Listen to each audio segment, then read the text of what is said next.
It's beats, make it funky, funky.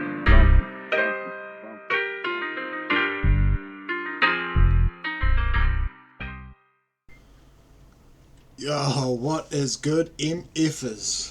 Far out. UFC 305 post-fight card reaction.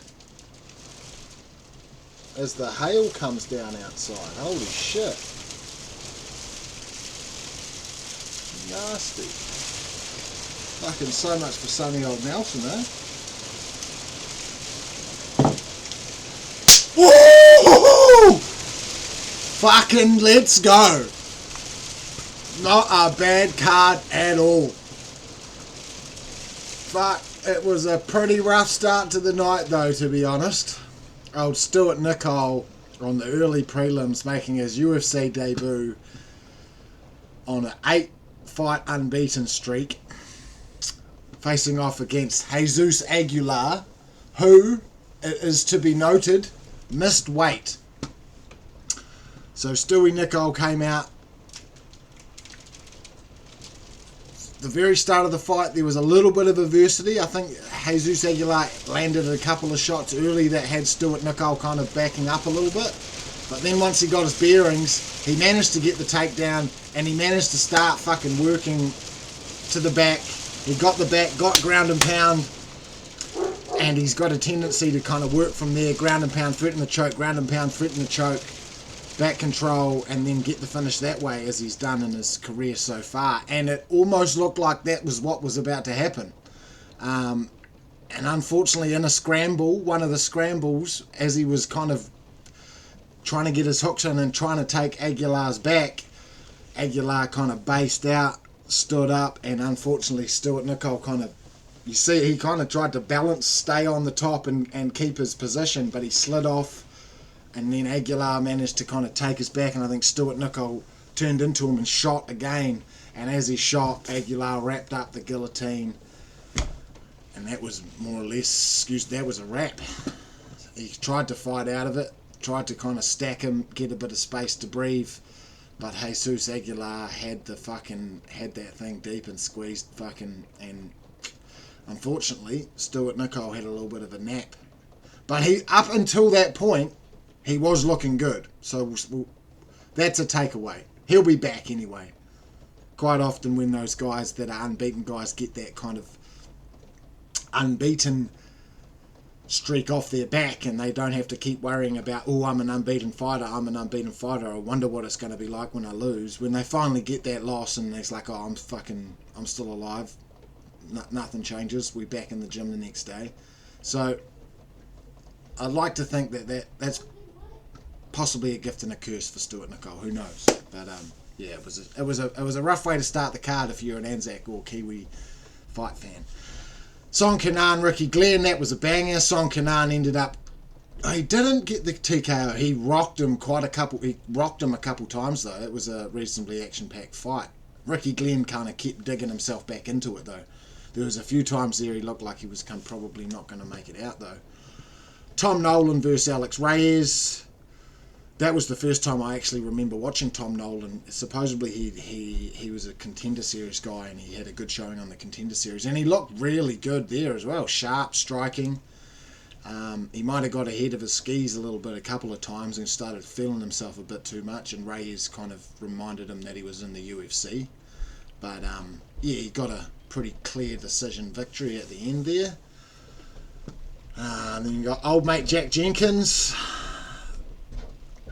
TKO'd Herbert Burns, which, you know, is kind of becoming a bit of a that's what Herbert Burns tends to do, go out there and get the shit kicked out of him.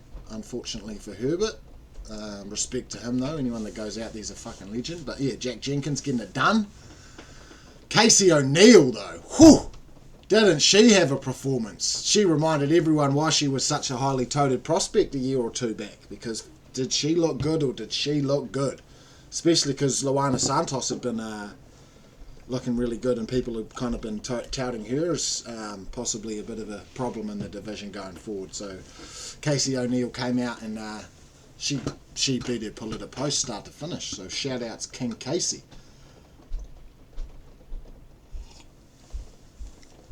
Josh Culibao, Ricardo Ramos. Oh my God, Culibao's going to be kicking himself today because there was a point there where he dropped Ricardo from leg kicks and Ricardo Ramos was done. Instead, Joshua Culibao let him chill on his back and just walked around him trying to land ground and pound when he should have just stood the dude up, kicked the leg again, and he would have been... that was a mistake. Even Culibao's corner in between rounds was telling him to stop playing around. And he's kicking himself because he should have won that. He should have TKO'd Ramos because Ramos was done. He was on one leg for the majority of the fight. So, shout out Ricardo Ramos for kind of gritting it out and getting it done. I didn't pay enough attention to the fight itself and the scoring afterwards to really get too in deep in that. But I know throughout the card there was some pretty kind of head-scratching scorecards being put out there. So, yeah, it's unfortunate for Josh Culibao because he had the guy done. He was on one leg for the majority of the fight. And then to the prelims main event, Junior Tafa versus Walter Walker, Battle of the Brothers. And what did I tell you? As soon as... Seriously, and I don't like telling you this. It hurts my soul. Because I want these guys to be as good and win as much as possible. But as soon as it went into the grappling zone, you see Junior Tafa look at the lights and lose all interest, and his soul left his body. And then what happened? He got his leg wrapped up and his knee exploded. He cried out because his knee exploded. The ref stopped it and then he complained about it. It's like, bro, to start with, you weren't even defending the thing. You were just rolling around basically asking for your knee to fucking pop apart, and then when it did, you had the gall to complain about it and run up and slap the dude in the head when he just ripped your knee apart, bro. Like, you should have been doing a better job of defending the shit rather than complaining after it when he rips your leg apart. So it's frustrating because I love watching those guys fight and they're super entertaining. You know, they're from this part of the world. They've got all the talent in the world and ability to be heavyweight champions because... but they just don't put the time in the gym, and it's more than obvious when they end up fighting somebody that's got a substantial skill set and isn't just going to stand there and let them punch them in the face or kick them in the legs. So I wouldn't be surprised if we don't see Junior Tafa in the UFC anymore, unfortunately. And Walter Walker made a really good call out after that. I'm almost a fan after this performance. He called out Justin Tafa, Junior's older brother, which is interesting. Justin is probably the better fighter. He's been around a bit longer, so has managed to maybe iron out a few more kinks in his game than Junior has had the chance to do yet. But yeah, so interesting to see what happens there. Whether or not Justin gets the chance to revenge his brother's loss, who knows? And then the first fight of the main card, Li Jingliang against Carlos Prates. Whew, Carlos Prates, dude. Oh my God. You don't want to be at the end of that guy's strikes because he's gonna hurt you. And Li Jingliang, being the dog that he is, kind of dogged it out for a long time, but he was getting teed off on from the beginning. And Carlos Prates gets the TKO in the second round, and he put him out. He was landing heavy shots, and Li Jingliang was kind of dogging it out, and then he took one. It was like almost like a shovelly. It was like a hooky, but more at the end of the hook as well, like through the guard. And he clipped him good, and he slept him after that. It was almost a walk-off KO. So Carlos Prates, welterweight, and he's three UFC fights, 3 impressive KOs, and he's looking really good. It's unfortunate that he has made it to the UFC at the age that he has, because he's a contender, or should we say a prospect, but he's a little bit older as far as prospects usually are, in his early 30s. So it'll be interesting to see how his career progresses, but oh my God, don't let him hit you, because Jesus, you're going to go to sleep.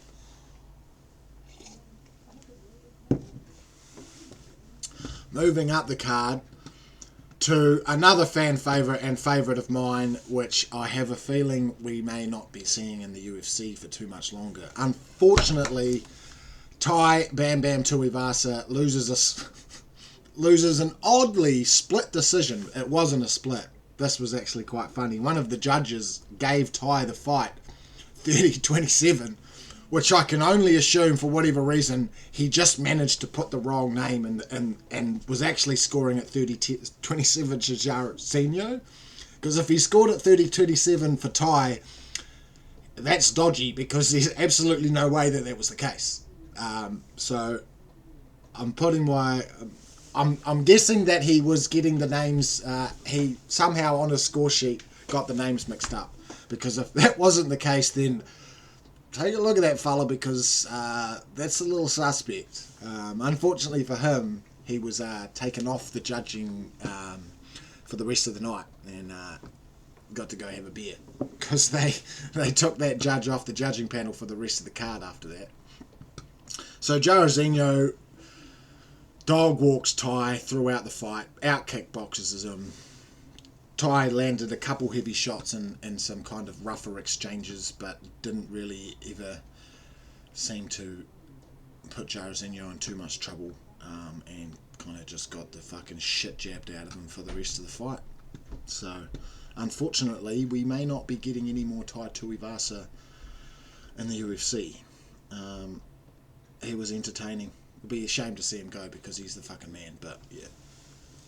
It's that same thing, you know, it's that turn up in the UFC with being a big guy, keen to fight, and like an appetite for scrapping and fighting, and being big and powerful, and that will allow you to get to the top of the heavyweight division. That will allow you to get there, that skill set alone. But unfortunately, once they get to the top of that weight class, and they run into the, let's say, 5 skilled heavyweights that there actually are on the planet, as soon as you get to that point, and these guys have substantial skill sets and aren't just winging punches, unluckily, they get outclassed. And then when they try to bolt better skill set onto that slang and bang style, there's never much luck there. Sometimes it can send them backwards, you know, the likes of Johnny Walker or someone, when they lose a bit of that dynamicness, which was actually all they ever had, and start playing a safer game, and they have it doesn't work for them. But it's unfortunate, because we all love watching Tai. Anyway, speaking of crowd favourites and MFers that we all love to watch, Dan the Hangman Hooker against Mateusz Gamrot pulls out the split decision win, and easily, well, there was the last fight, the main fight was a good fight as well, but the fight of the night, I'm pretty sure it must have won fight of the night. I'm not 100% sure, but I've got a feeling it did.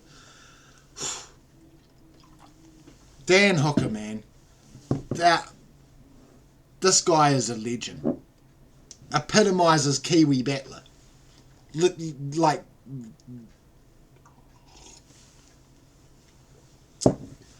I don't even know what to say, to be honest.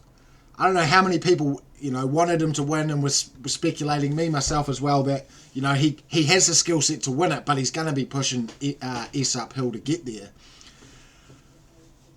And even Mateusz Gamrot seemed to come out, and he almost had a bit more of a functioning and dangerous striking than he'd had in the past as well, because he dropped Hooker to a knee in the first round. It's almost like Hooker needs to run into a bit of a pushback to wake him up, and then as soon as that happens, he's like, oh, here we go, we're in a scrap now, let's start scrapping. So yeah, old Spamrot, which is a good nickname for Gamrot, because he just spams single leg takedowns. That's what he was doing as well, mixing in a little bit of the striking. But yeah, mainly just spamming takedowns. And like I say, he did manage to sit Dan to a knee in the first round, but Dan just kept coming, man, and Gamrot kept shooting those takedowns. Dan, although he was aware of it, They must have worked this in his camp throughout the fight. He started, when Gamrot would shoot, he'd wrap up the ghillie, and then Gamrot would have to bail on his takedown, couple of times he like really sunk in that power guillotine and started to make him fucking think about it. And the judges really like that as well, from what I can gather, because not only are you kind of circumventing and counteracting the shot and the grappling exchange that they're trying to get in on you and start their grappling game.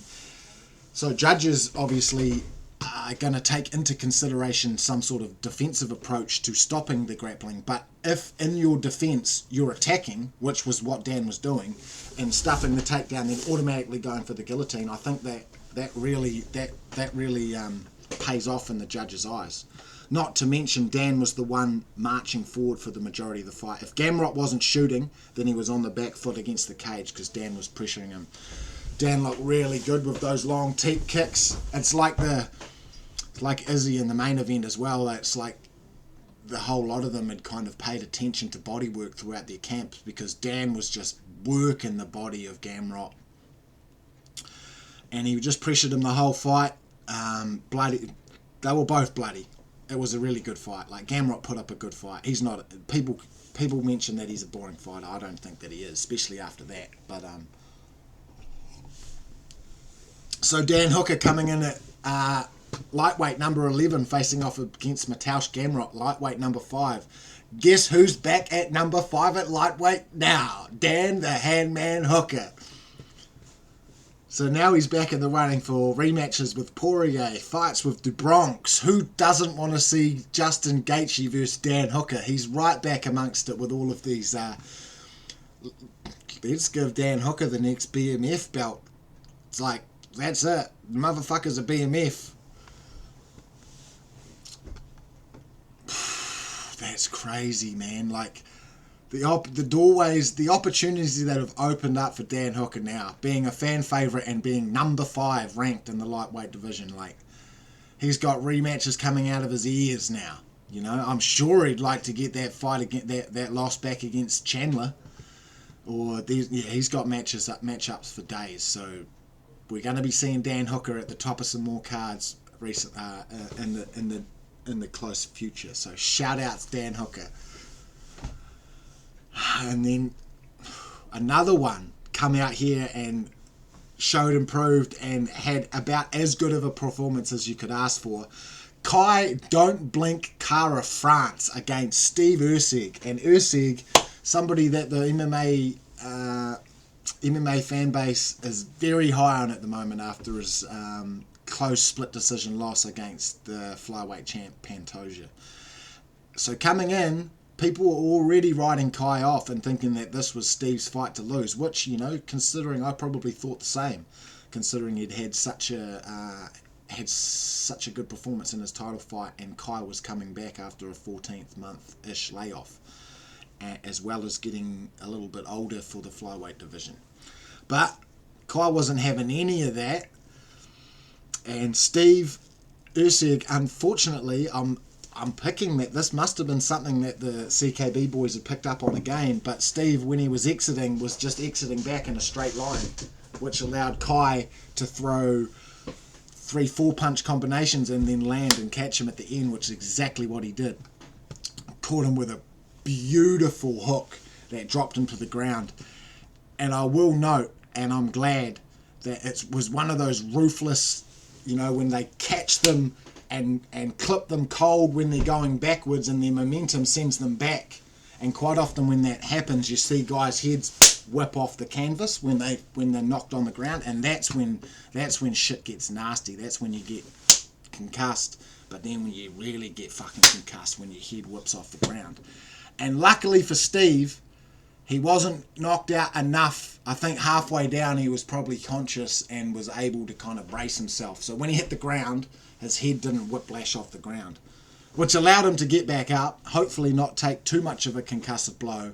But then it wasn't long before Kai landed another one up against the cage, which really set him down, and the ref jumped in and stopped it. But awesome performance from Kai. First round knockout. Couldn't have been any better. Starched the guy coming off, a guy that a lot of people seem to think beat the current champion. So Kai out here making a statement. And yeah, it was good to see I was glad to see that like Steve's head didn't bounce off the ground there when he went backwards, because that shit gets nasty, especially if you're early on in your career, and especially being a guy like Steve who's made such a splash early in his career. Sometimes that can be a bit of a gift and a curse, because you make that splash and then you get a loss afterwards, and then you get some injuries or whatever, and then instead of kind of, if he'd slowed his roll a bit and got the title shot maybe when he was more ready for it, he might have won it. So hopefully this doesn't really put too much of a damper on Steve Usyk's career, because he's a super entertaining fighter, and I'd hate to see him kind of go backwards from here rather than up. But at the minute, if that guy, up Kai Kara France, Kiwi boys all day, let's go Kai.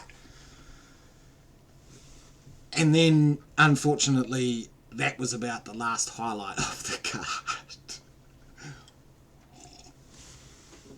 Because next up we had the main event, Dricus du Plessis against Israel Adesanya. And regardless of the outcome, it was a really good fight. And we've all got to start putting a little bit respect on Dricus's name. If you haven't already, you really do have to now.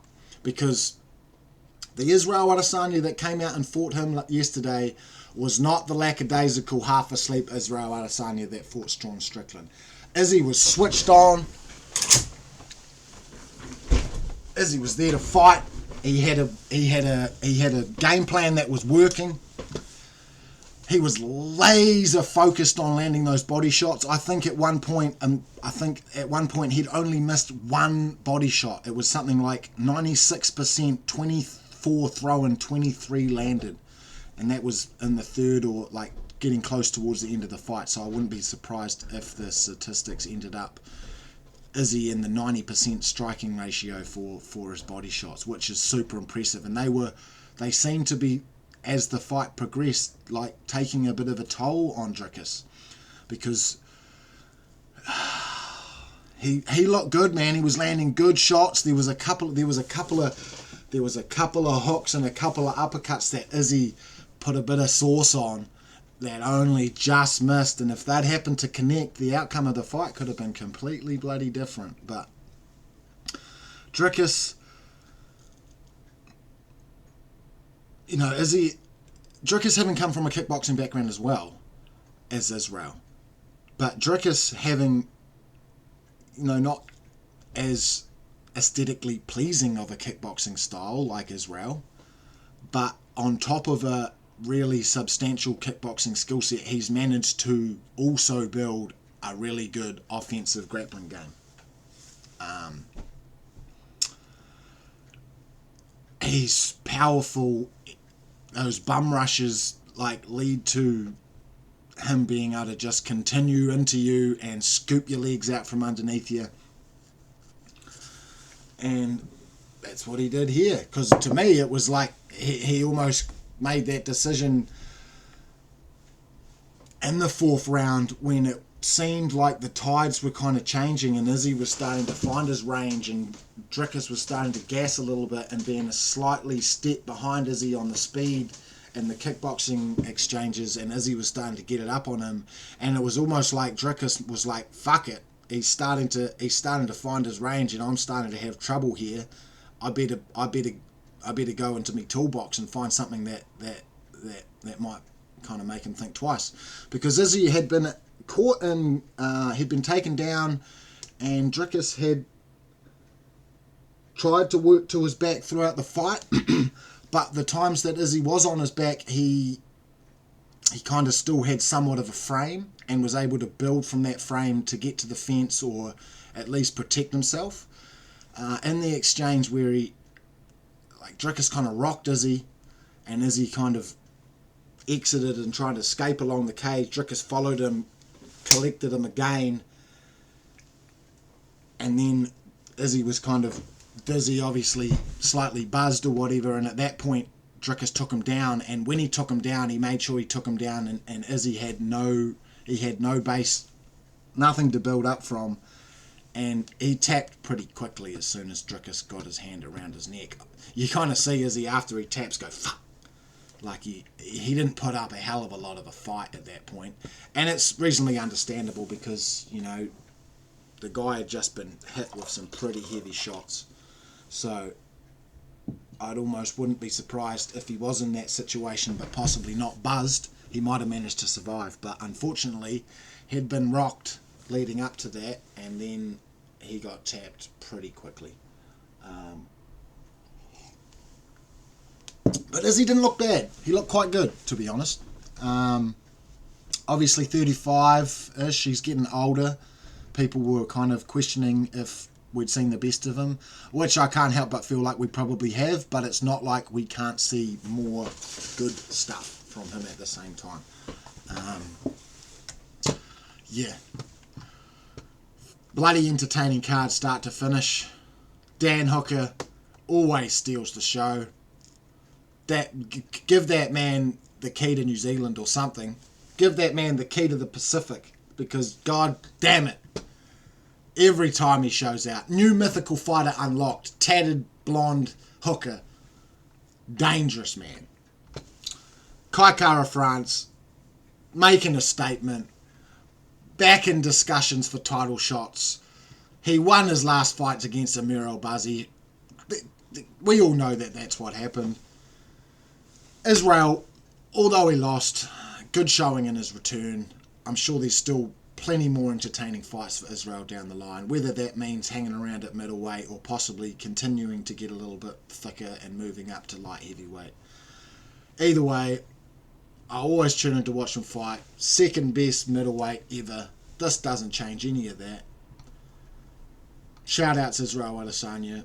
The guy's put us on the map as far as New Zealand and Australasia in fight sports. So no shame to that man. It's a shame we might not see any more Tai Tuivasa. It's a shame that Stuart Nicol couldn't kind of get a good debut, but I reckon he's still got plenty more to offer in the UFC. Tom Nolan out of Australia showing he may be someone to pay attention to going forward. Jack Jenkins getting the dub. Shame about Tafa, shame about Ty, but you win some, you lose some. UFC 305, you cheer the bros.